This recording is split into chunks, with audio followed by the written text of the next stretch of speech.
বলো। আজ সকালবেলায় রান্না? আরে সকালবেলায় দুদিন থেকে আমি ভাত খাইনি জানো। হ্যাঁ, তোমার তো পুজো চলছিল। দিয়ে আমি বলছি আমি আর পাচ্ছি না রুটি টুটি করে খেতে। ছেলেকে রাজি করিয়েছি সকালে ভাত খাবে। আর কি কি রান্না করেছি হ্যাঁ। দেখো।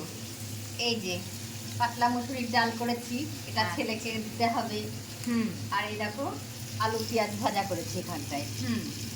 আর এইদিকে আমার যা ভালো লাগে না তোমাকে কি বলবো, পাকা পটল ভাজা খেতে আমার খুব ভালো লাগে। তাই পাকা পটল ভাজা। আর এই দেখো তোমার আর আমার জন্য পোনা মাছের বেগুন দিয়ে ঝোল করছি ঘরটায়। আর ছেলে তো ওই দেখো ছেলের মাছ ভাজা আর ডিমের অমলেট। আর রাত্রের জন্য এটা করে রাখবো এই মাছটা। এই তো তাহলে সবই আজ প্রায় মাছ মাছ। হ্যাঁ হ্যাঁ। দুপুরে দুপুরে তো খাবে না, নিরামিষ খাবে। ঠাকুরের এই জন্য প্রসাদ। এখন সব খাইয়ে দিচ্ছি তোমাদের, ঠাকুরকে জোগাড় দিয়ে এরকম চলে এসেছি রান্না করতে। ঠিক আছে বন্ধুরা, টাটা।